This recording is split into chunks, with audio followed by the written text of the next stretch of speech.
बिस्मिल्लाहिर्रहमानिर्रहीम, अस्सलाम वालेकुम। प्रोग्राम फोकस में खुश आमदीद कहेंगे। मैं हूं आपका होस्ट डॉक्टर मुदस्सिर अलवी। नाज़रीन, जैसा कि आप जानते हैं कि पंजाब का बजट कल पेश कर दिया गया है।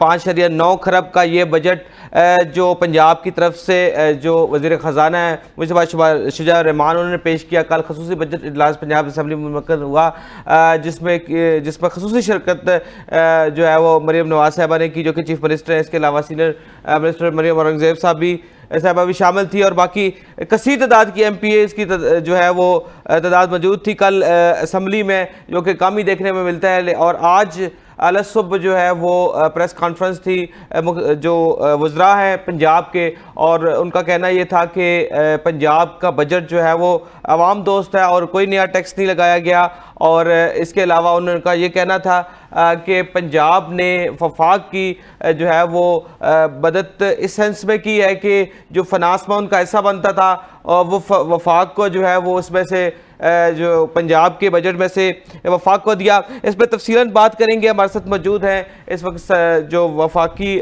जो सूबाई वज़ीर सलमान शाह, साबिक़ सूबाई वज़ीर सलमान शाह साहब मौजूद हैं, उनसे बात करेंगे। हुमायूं मेमन साहब मौजूद हैं, उनसे बात करेंगे। लेकिन सबसे पहले सलमान शाह साहब आपसे बात करेंगे। अस्सलाम वालेकुम, वेलकम टू द शो। जी वालेकुम अस्सलाम। अच्छा सर, ये जो पंजाब ने कल बजट दिया है इसके हवाले से क्या कहेंगे? जो कह रहे हैं कि नया टैक्स भी नहीं लगाया, हमने वफाक की भी मदद की है और जो सेहत तालीम के लिए बजट जो है वो बढ़ाया, क्या कहेंगे इस हवाले से? देखिए, जो प्रोविंशियल गवर्नमेंट्स होती हैं इनके 3 काम हैं बेसिकली। एक ये है कि एजुकेशन, दूसरा ये है कि हेल्थ, और तीसरा ये है कि प्रोविंस की डेवलपमेंट। तो ये 3 जो चीज़ें हैं इसमें आप देख सकते हैं कि बजट में क्या चीज़ें हैं जो हम कह सकते हैं कि नहीं है या नहीं है। तो उसमें सबसे बड़ी बात तो ये है कि इस वक्त जो आपका डेवलपमेंट का बजट है वो तो तकरीबन 750 अरब रुपए से कम किया गया है। जी पिछले साल 1400 अरब था, 1.4 ट्रिलियन। जी जी हाँ जी। तो ये एक बहुत बड़ा धचका है प्रोविंशियल गवर्नमेंट के लिए। और क्योंकि पाकिस्तान की आपको पता है हुकूमतों का निज़ाम जो है वो डेवलपमेंट प्रोग्राम के ऊपर चलता है, उसी से सारी वो पेट्रनेज करते हैं, ठेकेदारी निज़ाम, कॉन्ट्रैक्टर्स जो हैं वो निज़ाम चलता है। जी थोड़ा बहुत काम भी हो जाता है लेकिन एक पूरा नेटवर्क है जो उससे इफेक्ट होता है, वो बड़ा ताकतवर नेटवर्क है जी। तो एक तो वो बर्दाश्त करनी पड़ेगी हुकूमत को कि उसमें से डेवलपमेंट कैसे होगी।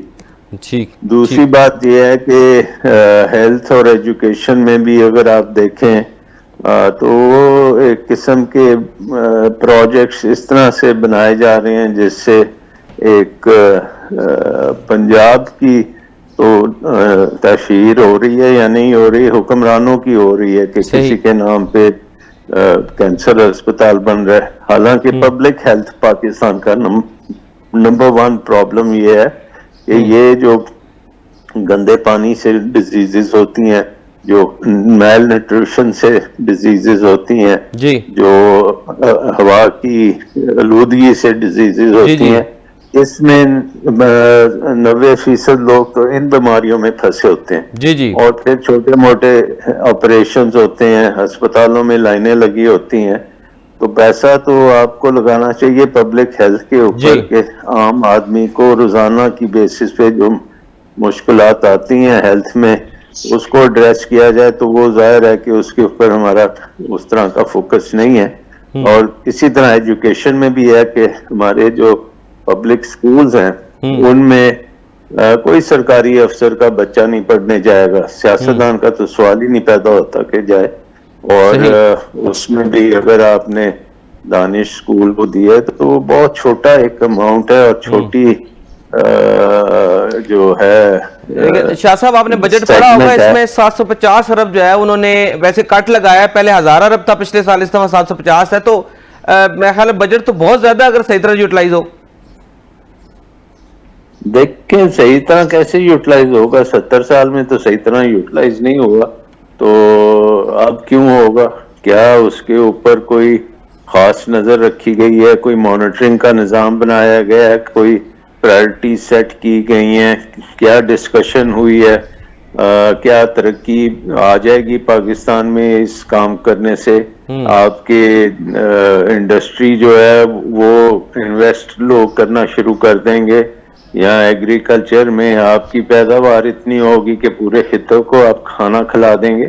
सो उस तरह की कोई चीज नहीं है। अगर आप ये समझते हैं कि ये बजट जो है वो पाकिस्तान की तकदीर बदल देगा, तो ऐसी बात नहीं। बस बिजनेस एज यूजुअल चलेगा, और बिजनेस एज यूजुअल में भी तकालीफ होंगी। ठीक है, हमारे साथ मौजूद है सेंटर मोहम्मद साहब भी। हमायूं मोहम्मद साहब, खुश आमदीद कहेंगे। अस्सलाम वालेकुम।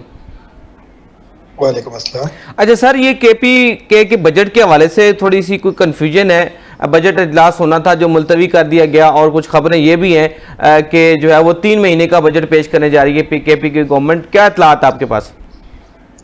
बिस्मिल्लाहिर्रहमानिर्रहीम, या का नाबुदु व इय्याका नस्तईन। देखिए जी, मुझे उस डिटेल में उसके बारे में नहीं पता। वो आप जो केपी की जो प्रोविंशियल गवर्नमेंट के स्पोक्स पर्सन है उनसे पूछ ले, वो आपको बता देंगे कि क्या है क्या नहीं है। जहां तक कि वो साल का करेंगे या 3 महीने का करेंगे, देखिए ये डिपेंड करता है कि वफाक कैसे रिस्पॉन्ड करती है। ठीक, हम लोगों ने वफाक के पास पैसे नहीं थे, तो उन लोगों ने कहा कि पहली बार पाकिस्तान की हिस्ट्री में कि जी जो प्रोविंसेस है वो अपना पेट काटे, और वफाक जो बहुत गलतियां कर चुका है उस गलतियों के बेसिस पे उसको थोड़ा सा और चंदा दे दें। तो इंटरनल एक तरीके से भीख मांगा है, तो उन्होंने हम सब ने कहा कि चलो हम दे देते। पंजाब ने तो इसलिए कहा कि मेरे ख्याल में वो फैसल बावड़ा साहब की कोई बात थी कि यार कोई एक सीएम जो है वो चीफ में वो प्राइम मिनिस्टर बनना चाहते हैं, तो शायद आपने नंबर बनाने के लिए या शायद वो करने के लिए कुछ छोटे मोटे कर दिए। लेकिन एनीवे, बिसाइड द पॉइंट, तो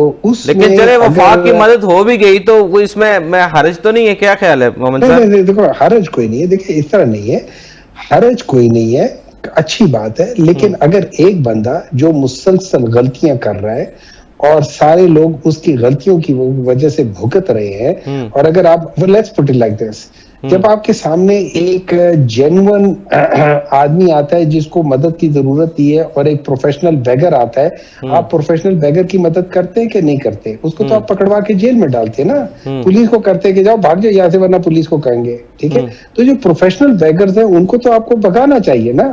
उनकी आप मदद करो, उनकी आदतें खराब करोगे, वो और ज्यादा निकम्मे हो जाएंगे, वो और ज्यादा उनको पता चल जाएगा यार यहाँ से हो जाते, उनको एक नई आमदनी का जरिया मिल जाएगा। That is what I am trying to say. लेकिन अब केपी वालों ने कहा था कि जी हम आपको पैसे देंगे, उसके एक शर्त ये है कि हमारी मुलाकात करा दो इमरान खान से। बेसिक वजह ये है कि इमरान खान की जो हेल्थ है वो प्रॉब्लम में है। अच्छा मोहम्मद साहब, वैसे माल के साथ ये मालियाती मामलात है, हाउस बिजनेस का मसला है, तो इसमें मतलब पॉलिटिक्स तो नहीं आनी चाहिए ना असूलन? तो नहीं, देखिए एक मिनट, आपका बजट पॉलिटिक्स पे डिपेंड करता है।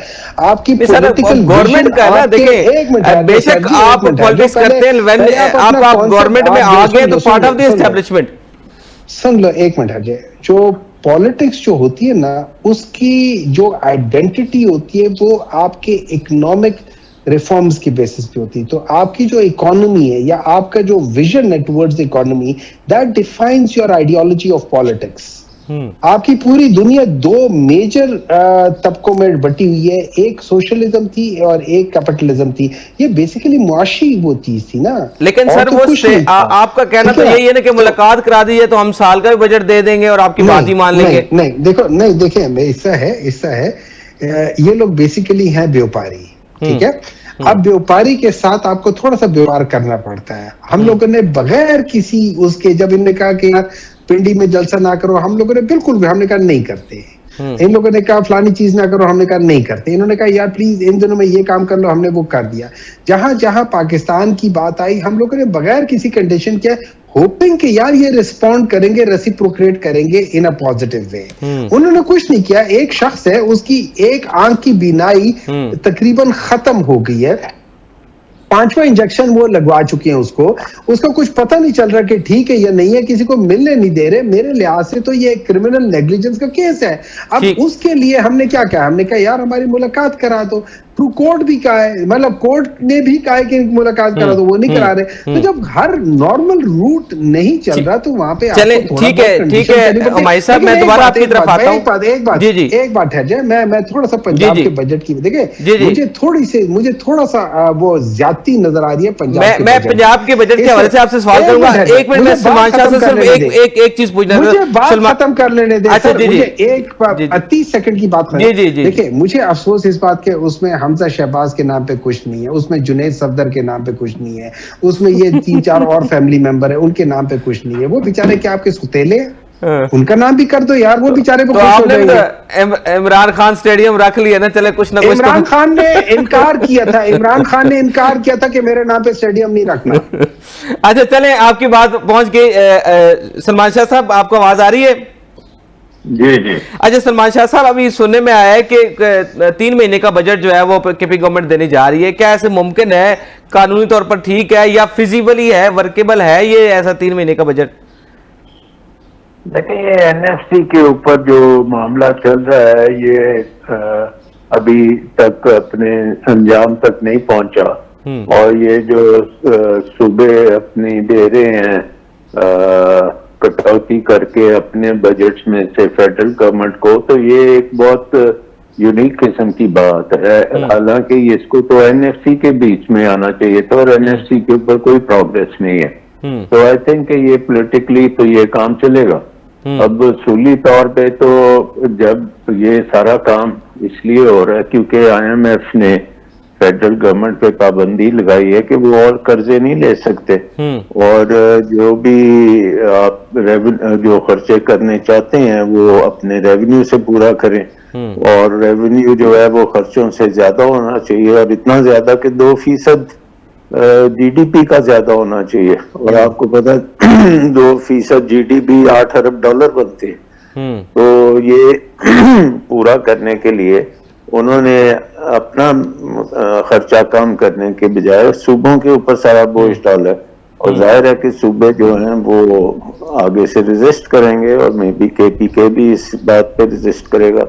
उसूली तौर पे तो फेडरल गवर्नमेंट ने जो 50 मिनिस्ट्रीज बनाई हुई हैं उनको आधा करना चाहिए था, उनको कम करें, अपने अखराजात कम करें, ताकि ये जो सूबे हैं उनको आप उनसे तो भीख ना मांगे। तो आई थिंक ये काम चलाऊ हो रहा है सारा। कोई नहीं सर, मरकज को कितने और फंड्स या बजट चाहिए? देखिए IFBR का जो है वो हदफ भी बढ़ा दिया गया, सूबों को भी कह रहे हैं कट लगाए, लेकिन वो ऊपर से कहा जा रहा है कफायतशारी भी कर रहे हैं। तो जनरली स्पीकिंग के मतलब अभी मरकज को कितने और फंड्स दरकार हैं जो वो कंफर्टेबल हो सकती है? भाई मरकज को क्यों आपने कंफर्टेबल करना है? मरकज क्या ब्यूरोक्रेसी कोई तो फिर वो बार-बार एनएफसी को छेड़ रहे हैं ना, कहते हैं एनएफसी को चेंज करें। तो उसकी वजह यह है कि ब्यूरोक्रेसी बहुत बड़ी बन गई है, बहुत ज्यादा फैलाव कर दिया है, बहुत ज्यादा महकमे बना दिए हैं, बहुत ज्यादा मिनिस्ट्रीज बना दी हैं, हर चीज पे काबिज हो गए हैं। तो उसको हटाए ना। तो अगर आपने रिफॉर्म करनी है, आईएमएफ भी यही कहता है, अगर आपने रिफॉर्म करनी है तो आप अपनी गवर्नेंस ठीक करें। और उन्होंने अपनी जो आईएमएफ की रिपोर्ट आई है करप्शन और गवर्नेंस के ऊपर, तो उसने तो साफ तौर पे कहा है कि हुकूमत जो है ये इसका निजाम जो है बहुत करप्ट है, और इस निजाम को आपको ठीक करना पड़ेगा, और आपको ये जो आलतू फालतू खर्चे हैं ये सारे खत्म करने पड़ेंगे, आपको प्राइवेटाइजेशन करनी पड़ेगी, आपको कर्जे उतारने पड़ेंगे, कर्जे और लेने की बजाय आपको कर्जे उतारने पड़ेंगे। सो आई थिंक अगर ये हालात जिस तरह से ये चल रहे हैं, ये तो मुझे अगले 10-15 साल इसी तरह गुजरेंगे कि आप सूबों से पैसे लेंगे और फिर अपने अखराजात और बढ़ाते जाएंगे। डेट सर्विसिंग में भी तो तकरीबन तीसरा हिस्सा बजट का आपका डेट सर्विसिंग में जा रहा है। बिल्कुल, इसीलिए तो आईएमएफ कहते हैं ना अपने कर्जे कम करें। डेट सर्विसिंग अगर आपने आज तो आप के सर पे है ना, तो अगर ये अगले 20 साल भी इसी तरह रहेगी तो फिर 20 साल इसी तरह आप रगड़े खाते रहेंगे और अवाम के लिए कोई खास काम नहीं होगा। तो इसका मतलब ये है कि आपको छोटी हुकूमत चाहिए, छोटी उसके अखराजात हों, और अवाम के लिए इन्वेस्टमेंट चाहिए और रोजगार के मौके चाहिए, और इकोनॉमिक ग्रोथ चाहिए। ये बजट जो है इकोनॉमिक ग्रोथ नहीं लेके देता। ठीक है सलमान साहब, दोबारा मैं आपकी तरफ आता हूँ।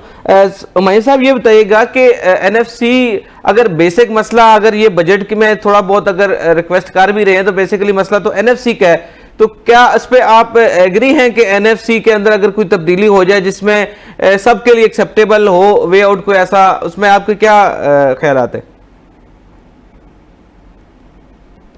देखिए ऐसा है, अभी सलमान साहब जो बात कर रहे हैं, आप पहले देखें, आप लोग सवाल जब हम करते हैं ना, या जब चीज होती है, पहले आपने बेसिक फंडामेंटल प्रॉब्लम को देखना है। फिर जब आपको बेसिक फंडामेंटल प्रॉब्लम का पता चल जाएगा क्या, फिर आप उसको ठीक कर सकते हैं। अगर हम एनएफसी के अंदर ये कह दे कि यार ये 10 रुपए की बजाय 2 रुपए तुझे, 3 रुपए मुझे, फलाना रुपए उससे हो जाएगा, उससे प्रॉब्लम का हल नहीं सॉल्व होगा। प्रॉब्लम का हल ये है कि एक घर में एक आदमी है, वो जो है वो अपने बच्चों के लिए, या बच्चों के लिए नहीं, वो अपनी जात की तशहीर के लिए कर्जों पे कर्जे लिए जा रहा है। बच्चों की तालीम पे, बच्चों की सेहत पे और बच्चों के रोजगार पे वो कुछ नहीं लगा रहा। पाकिस्तान में अभी जो इन लोगों ने कहा है ना कि हम लोगों ने बजट को बैलेंस किया है, अब इसको अली हसन साहब ने ऐसे लिखा है कि देखो हमारा एक्सपोर्ट नहीं बढ़ा, इसका मतलब है हमारी इनकम नहीं बढ़ी, लेकिन हमारे पास जो थोड़ा बहुत पैसा था ना, हमने इन्वेस्ट करने की बजाय हमने उसको बैंक में रखा है। तो जब बैंक में रखा है, इन्वेस्ट नहीं किया, तो अब आप शो कर रहे हो कि यार ये मेरे पास पैसा पड़ा है और ये मेरे पास, जहां पे मुझे 100 रुपए आने चाहिए वहां मुझे 10 रुपए आए हैं, तो यहां जो 90 रुपए मैंने इन्वेस्ट करने थे तालीम में, सेहत में, वो मैंने नहीं किए, तो वो 90 रुपए और ये 10 रुपए करके 100 रुपए कर दिया, मैंने बैलेंस कर दिया। ये बैलेंस बजट नहीं है। तो ये बेसिक फंडामेंटल प्रॉब्लम है। दूसरा, जैसे ये कह रहे, देखिए एक तरफ हम कहते हैं कि यार देखो हम लोगों ने ऑस्टेरिटी ड्राइव कर लिया है, उसके लिए हम लोगों ने कहा था कि हम 970 बिलियन रुपीस हमने रखा था कि भाई हमारे मसले बड़े हैं। अब साल के आखिर में हम क्या देखते हैं? साल के आखिर में ये देखते कि हमने अपने टारगेट से 50 बिलियन ज्यादा खर्च कर दिया है। अच्छा, मजे की बात ये, इस 50 बिलियन और जो भी हमने खर्च किया, इनमें अब हम लोग तकरीबन 9 बिलियन से 10 बिलियन रुपए सिर्फ और सिर्फ इश्तिहारात दे रहे हैं। भाई इतने ज्यादा इश्तिहारात की क्या जरूरत है? गवर्नमेंट को क्या जरूरत है इतने ज्यादा इश्तिहार देने के लिए?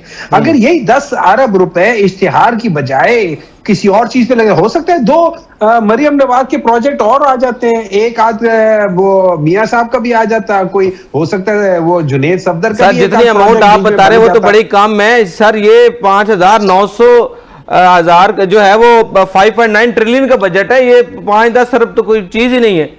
और जी बात सुनो ना, उसमें एक देखिए ना, बजट कितने का है उसको छोड़ दो, उसमें से आपने देने हैं, जो आपने तनख्वाहों में देने। अच्छा, फिर एक और बात, अब मैं देखो बताता हूं कि प्रॉब्लम क्या है। पाकिस्तान में एक बहुत बड़ा प्रॉब्लम है और सलमान साहब उसकी निशानदेही भी कर देंगे, वो है ये जो आपका पेंशन है ना, पाकिस्तान का पेंशन था वो नॉन कंट्रीब्यूटिंग फंक्शन है। दैट मींस गवर्नमेंट अपनी जेब से डाल रही है। केपी गवर्नमेंट ने 2015 में उसमें हम लोगों ने पहली बार इंट्रोड्यूस किया कि भाई हम लोग जो नए लोग लेंगे वो अपनी पेंशन खुद कंट्रीब्यूट करेंगे। उसूलन नेक्स्ट स्टेप इस साल ये होना चाहिए था कि जो पुराने वाले लोग हैं उनको भी कंट्रीब्यूटी पे ले जाओ और कंट्रीब्यूशन की तरफ ले जाओ। पाकिस्तान के ऊपर तकरीबन 1.52 ट्रिलियन का बोझ पड़ गया है इसका पेंशन का, इसको हमने एड्रेस करना है और ये बहुत बड़ा। अच्छा, कितने लोग हैं जो डबल पेंशन ले रहे हैं? एक जॉब किए, वहां से रिटायर किया, दूसरी तरफ लगा दिया, उधर से भी पेंशन ले रहे।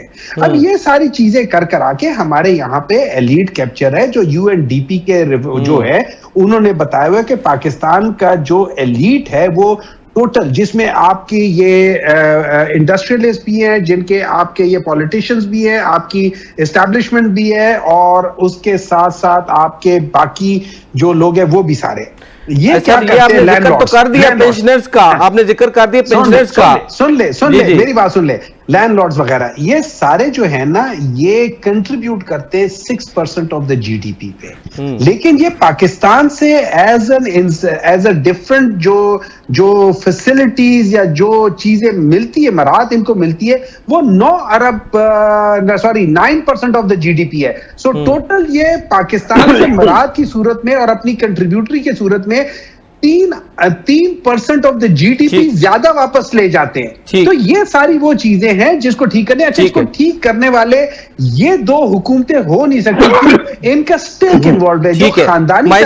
मैं दोबारा आपके पास आता हूं, मैं दोबारा आता हूं। सलमान शाह साहब, ये जो मोहम्मद साहब कह रहे हैं कि पेंशनर्स का बोझ बहुत ज्यादा है और सालाना इंक्रीमेंट भी उनकी पेंशनर्स का आता है, तो जब पेंशनर्स को कम करते हैं या नहीं देते या कंट्रीब्यूटी पे ले आते हैं तो पॉलिटिकल इशू बन जाता है। तो इसको गवर्नमेंट कैसे टैकल कर सकती है? देखिए, ये हुकूमत और निजाम जो है ना वो वायबल नहीं है। और जैसे मैंने कहा कि जब तक आप बहुत मेजर किस्म की डाउन साइजिंग नहीं करेंगे इस हुकूमत की, मतलब पेंशनर्स तो इस हुकूमत का एक हिस्सा है ना, तो हुकूमत में बहुत से एरियाज हैं जहां पे आप 20 ट्रिलियन तो फेडरल गवर्नमेंट का खर्चा है, ऊपर से 5 ट्रिलियन इन्होंने डाल दिया, 25 हो गया, 5 ट्रिलियन दूसरे प्रोविंसेस भी डालेंगे, तो 30 ट्रिलियन के खर्चे ये कौम बर्दाश्त नहीं कर सकती। ये सबसे पहली बात ये है कि आपको खर्चे रोकने हैं, खर्चों को कम करना है, और सबसे पहले बात जो है ये नौकरीशाही को कम करें, इनके खर्चे कम करें, मिनिस्ट्रीज को कम करें, डिपार्टमेंट्स को कम करें, और अपने मुल्क में इन्वेस्टमेंट को फरोग दें। इन्वेस्टमेंट कोई कर नहीं रहा, हर तरफ तो आप देख रहे हैं तो कोई नई फैक्ट्रियां नहीं बन रही, कोई नई कारोबार नहीं हो रहा, और बस वो पुराने पे ही चल रहे हैं। इधर उधर दहशतगर्दी सब तरफ हो रही है, बेचैनी जो है हर जगह पे पहुंची हुई है।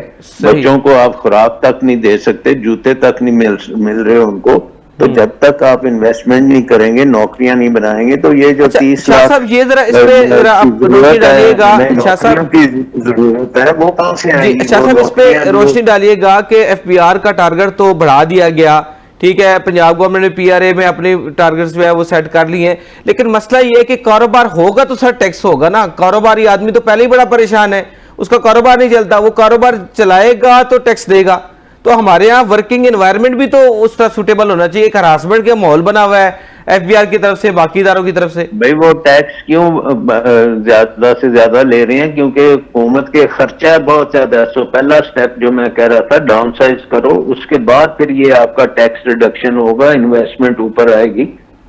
और देखें नीचे अपनी जो डिस्ट्रिक्ट है वहां तक तो पैसा ही नहीं पहुंचना, वहां तक तो असट डेवलपमेंट तो डिस्ट्रिक्ट में होती है, डिस्ट्रिक्ट में कोई डेवलपमेंट का तकाजा ही नहीं है, उसमें कोई किसी को फिक्र ही नहीं है। वहां तो वो मैक्रो प्रोजेक्ट लेते हैं, सिर्फ मैक्रो प्रोजेक्ट। तो मतलब कहने का ये है कि पूरे निजाम को आपको रिवैम्प करना पड़ेगा, जिसका बेसिक है कि आप इसको डीरेगुलेट करें। तमाम ये जो कानून है जो इन्वेस्टमेंट को रोकते हैं और ब्यूरोक्रेट को पावर दी हुई है, वो पावर्स वापस करें। आप ये हुकूमत का साइज छोटा करें और डिसेंट्रलाइज करें, नीचे तक लेके जाएं। सारी जो है डिस्ट्रिक्ट्स में आप डेवलपमेंट करें, वहां पे स्कूल्स ठीक करें, वहां पे अस्पताल ठीक करें, वहां पे निजाम बनाएं कि वो फैक्ट्रियां लगें और वहां पे नौकरियां मिलें। तो अब ये जो 75 साल का निजाम है ना, ये अब खत्म होने को आ रहा है। गवर्नमेंट कह रही है कि हमने एक्सपोर्टर्स को बड़ा फैसिलिटेट किया है, कुछ हमारी जो डिपेंडेंस है वो रेमिटेंस पे भी है, यानी फॉरेन डायरेक्ट इन्वेस्टमेंट तो आ नहीं रही, एक्सपोर्ट बढ़ नहीं रही, तो फिर हमारा जो नेट प्रॉब्लम है वो तो वहीं का वहीं खड़ा रहेगा। हाँ, तो वो नेट प्रॉब्लम ये है कि इतना ज्यादा वजन जो है वो अवाम अब उठा नहीं सकती। तो जब तक आप निजाम ठीक नहीं करेंगे, इसको एक्सपोर्ट ओरिएंटेड नहीं करेंगे, इन्वेस्टमेंट ओरिएंटेड नहीं करेंगे, और ये जो है ये पिछले 10-15 साल में बस tax tax tax tax tax tax हर चीज टैक्स, और एफडीआर को आपने हुक्मरान बना लिया, और उसकी वजह से आपकी ना तो इन्वेस्टमेंट आ रही है, ना इकोनॉमिक ग्रोथ हो रही है, ना नौकरियां बन रही हैं। कोई चीज भी जहां पे तरक्की होती है वो रुक जाती है, क्योंकि इसकी पॉसिबिलिटी अब इस मुल्क में नहीं रही। ठीक है। अच्छा महेश साहब, ये बताइएगा कि जैसे पंजाब ने कहा कि बड़ा भाई होने के नाते हमने जो है वो फेडरल की सपोर्ट की है, मदद की है, तो वाई नॉट केपी अगर मतलब इस लिहाज से अगर कोई सपोर्ट कर दे तो इसमें कोई हर्ज तो नहीं है? क्या कहते हैं इस वाले से?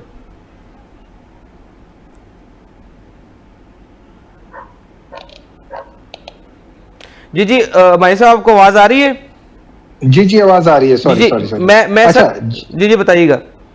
हाँ, मैं आपको एक बात बताता हूँ। देखिए, जहां तक मैं आपको एक बताता हूँ, जहां तक खैबर पख्तूनख्वा इन्वॉल्व है, ठीक है, उसमें एक चीज याद रखिए, हम जरूर करेंगे, लेकिन हमारा ख्याल ये है कि ये जो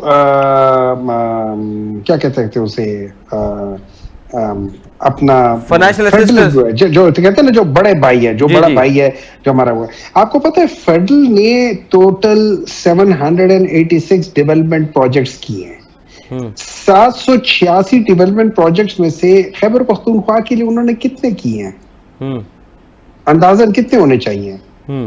अगर एक बड़ा, जो एक बाप है या जो वो खानदान का बड़ा है, उसके 4 बेटे हैं, वो चारों के लिए जब कर रहा है, तो चलो एक बेटे का बहुत बड़ा वो है, वो 50% है, लेकिन बाकी उस लिहाज से है, तो वो अगर 786 प्रोजेक्ट करेगा, तो एक जो कि तीसरे नंबर का बेटा है, उसको कितने देने चाहिए? कोई 25, 30, 40, 50 तो देने चाहिए ना, ठीक है।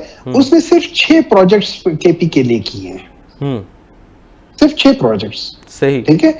और बाकी अगर आप देखा जाए तो जब उस तरह से करें तो थोड़ा सा तो देखिए, यहाँ पे वो जो बड़े भाई और छोटे भाई और माँ बाप वाली बातें वो तो है नहीं।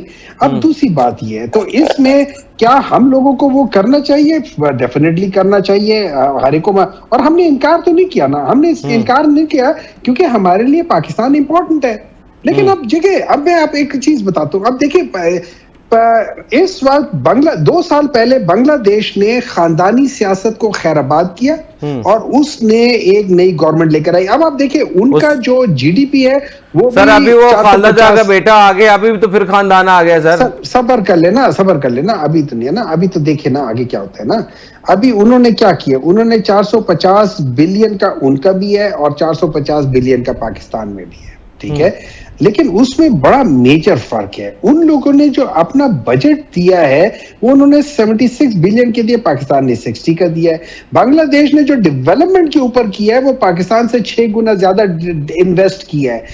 बांग्लादेश ने जो इंटरेस्ट के पेमेंट है वो पाकिस्तान से 3 गुना कम दे रहा है।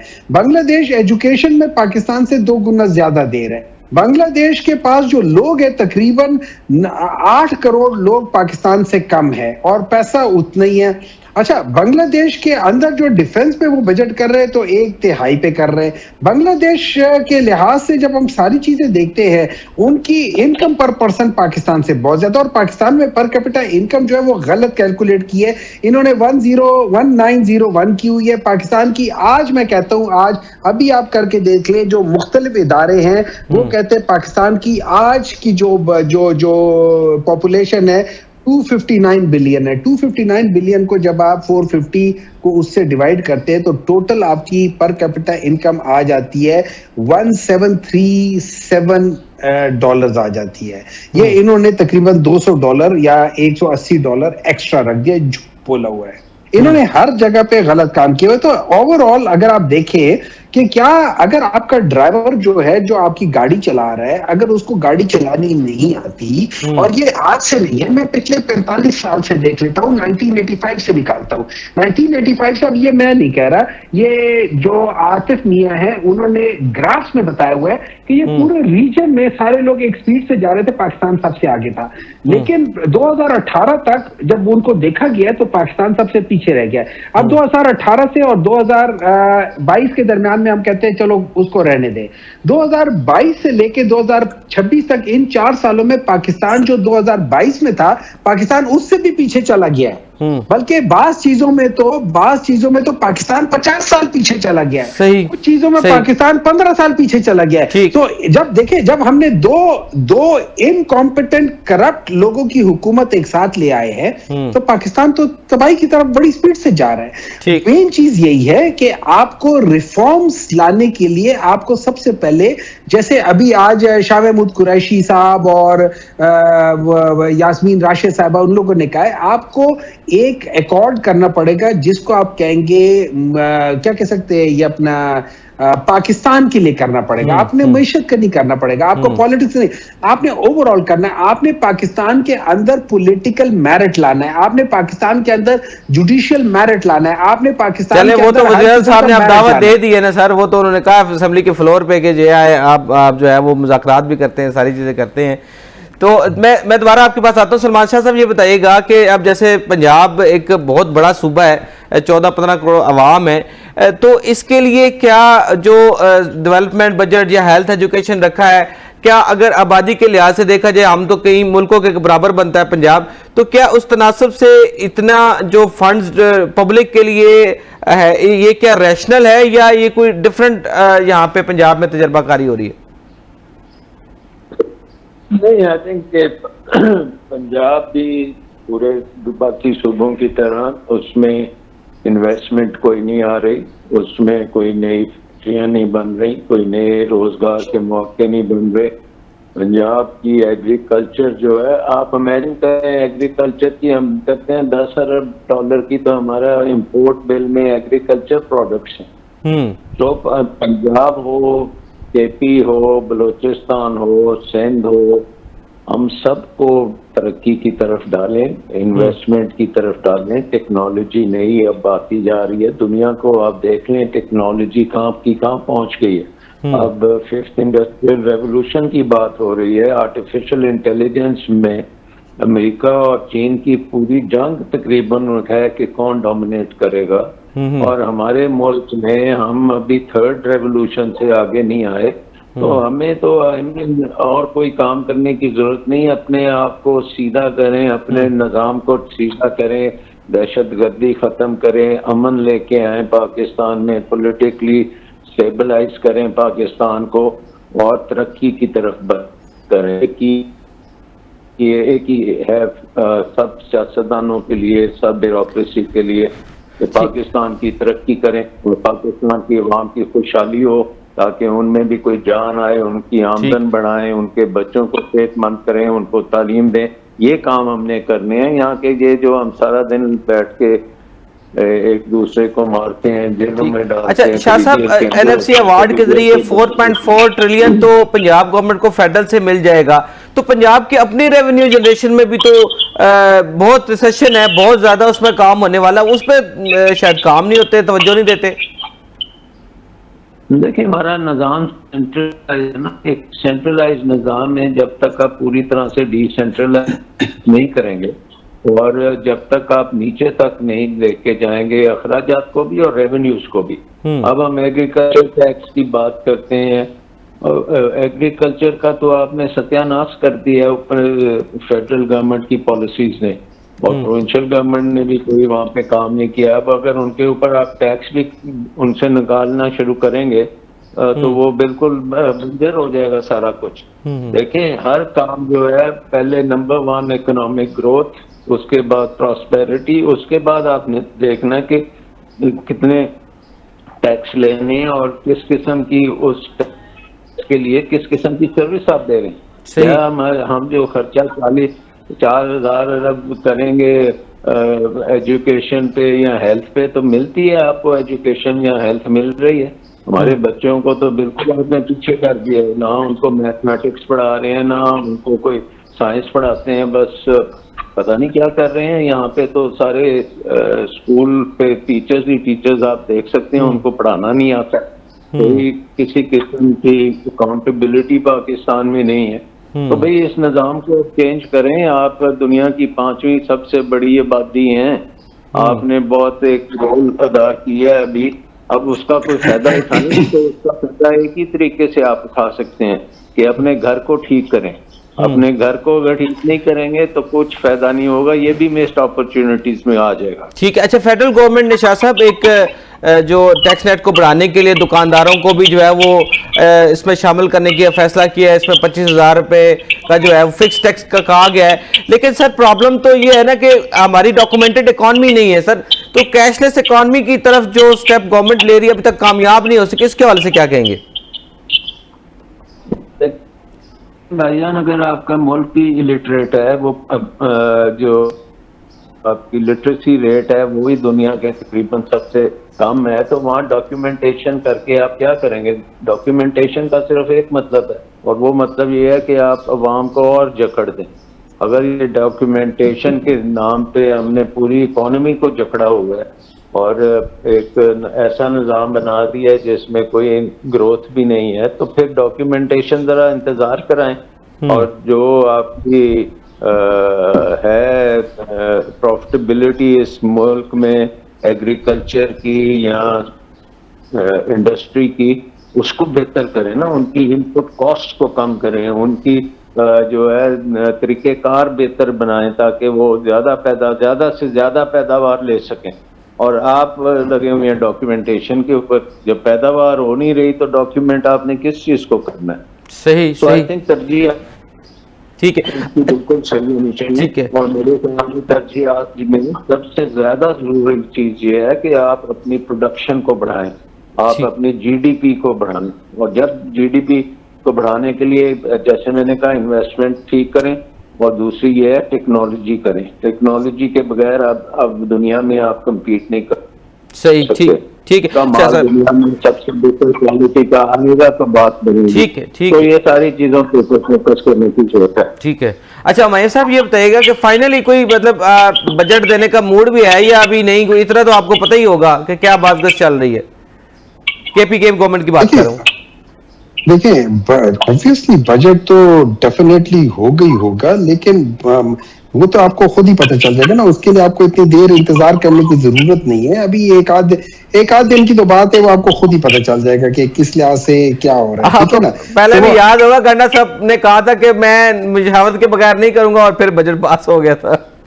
देखिए, मेरा मकसद देखिए, ये बजट जो है ना, ये इम्पोर्टेंट चीज नहीं है। इम्पोर्टेंट चीज होती है जो आप डिसीजन मेकिंग है ना। जैसे अब मेरे ख्याल में यूनुस दाहा साहब है, ये सलमान साहब के शायद कोलीग ही होंगे। उन्होंने 2015-16 में कहा था कि भाईजान, ये जो आप लोग एलएनजी और कोल प्रोजेक्ट्स लगा रहे हो, आईपीपीज लगा रहे हो, ये मत लगाओ। उन्होंने उसकी बात नहीं मानी और हम लोगों ने वो डिसीजन हमने गलत ले लिया। तो ये वो डिसीजन है जिसकी वजह से पाकिस्तान को प्रॉब्लम हो रहा है। अब आपने एक और बात की, अभी सलमान साहब से बात की, सॉरी, उसमें शाह साहब से, कि भाई ये जो दे रहे हैं कि जो कैसे ये जो इनको क्या ये फिक्स नेट पे लेकर आ रहे हैं रिटेलर को, ठीक है। अच्छा देखिए, इस तरह का ये पहले भी एक किसान दोस्त प्रोग्राम था, जो कि जिसको आईएमएफ ने कहा वो टोटल फ्लॉप, 100% फ्लॉप।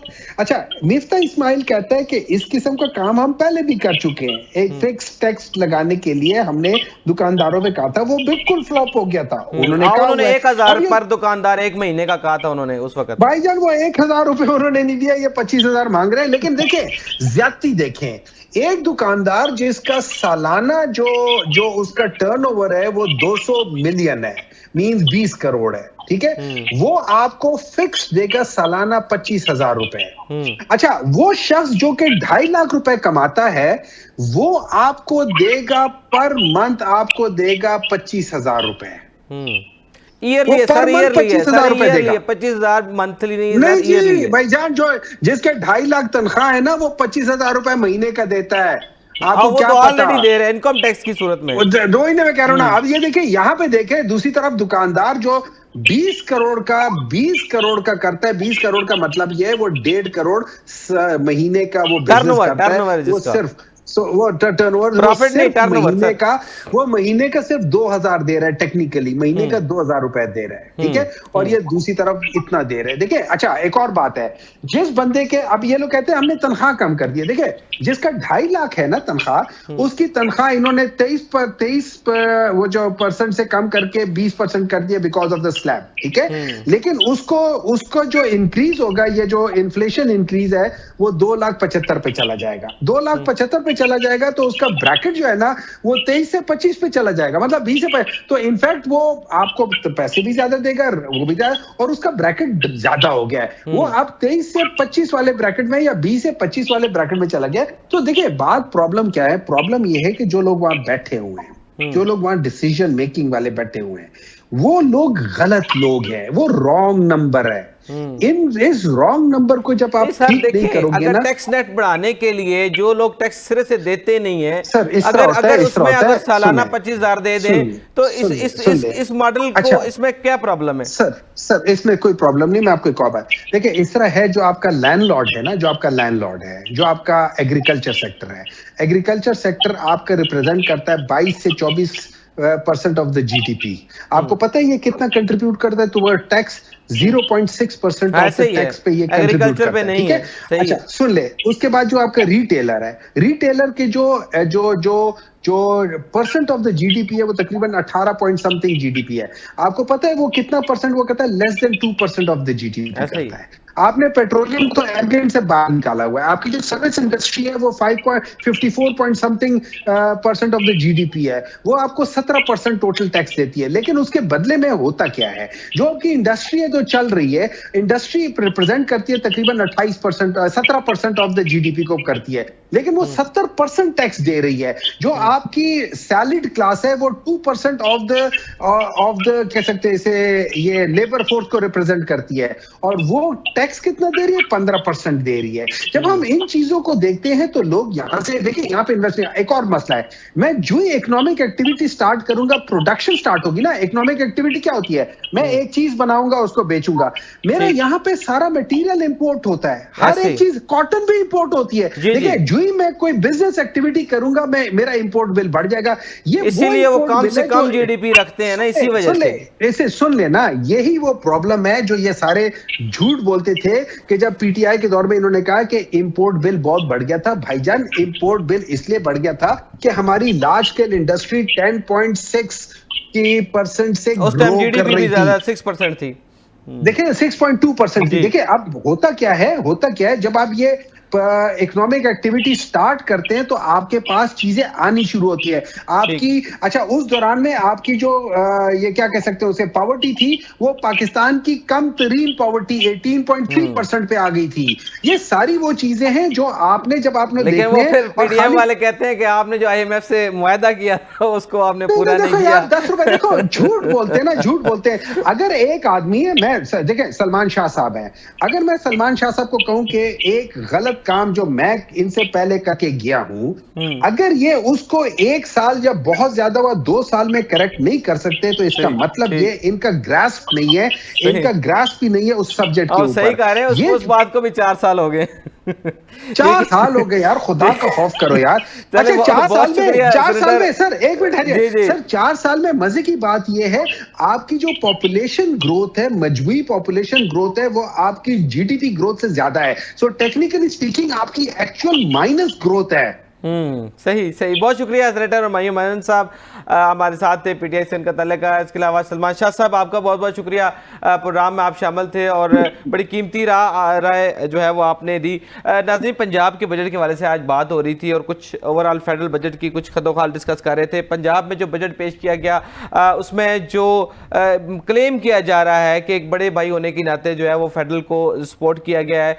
400-500 अरब रुपये जो है वो फेडरल को जो है वो ऐड किया गया है। इसके अलावा कहा जा रहा है सरप्लस बजट जो है वो ये तीसरी दफ़ा सरप्लस बजट दिया गया है। इसके अलावा एडीपी प्रोग्राम में 750 बिलियन रखे गए हैं। इस तरह हेल्थ के 630 अरब और एजुकेशन के लिए 750 अरब रखे गए हैं। नाज़रीन, ये बात तो फिगर के लिहाज से ठीक है कि चले इतने अरब और इतने 100 अरब और इतने ट्रिलियन का बजट होगा, लेकिन मसला आम आदमी का, आम आदमी की ज़िंदगी में कितना फ़र्क पड़ेगा? क्या आम आदमी की ज़िंदगी बेहतर होगी? उसकी रोज़मर्रा की मामलात में कोई तब्दीली आएगी? यकीनन आम आदमी की ज़िंदगी में तब फ़र्क पड़ेगा जब बिजली के नर्ख कम होंगे, जब जो उसके पेट्रोल के नर्ख कम होंगे, जब उसकी खुराक के जो है वो नर्ख कम होंगे। इसलिए इसी तरह से वो अपने आप को बेहतर महसूस करेगा। जितने भी आंकड़े हैं, फिगर्स हैं, वो किसी के भी समझ में शायद अवामी तौर पर ना आए, लेकिन अवाम का मुतालबा ये है कि कम अज़ कम उनकी जो हालत ज़ार पर रहम किया जाए और मज़ीद कर्ज़ों का बोझ अवाम तक ना डाला जाए, और जो शई अखराजात हुकूमतों के हैं, भाई वफाकी हो या सूबाई हो, अपने अखराजात कम करके, कर्ज़ों का बोझ कम करके अवाम की तरफ जो तोपों का रुख है उसको मोड़ा ना जाए, और जो कहीं पे भी कफालतशारी का, कहीं के भी हुकूमती अखराजात में कमी का कुछ भी असबाब अगर हो सकता है तो करें, अवाम पे मज़ीद बोझ मत डालें। नाज़रीन, आज के लिए इतना ही। दोबारा आपसे मुलाकात होगी। अल्लाह हाफ़िज़।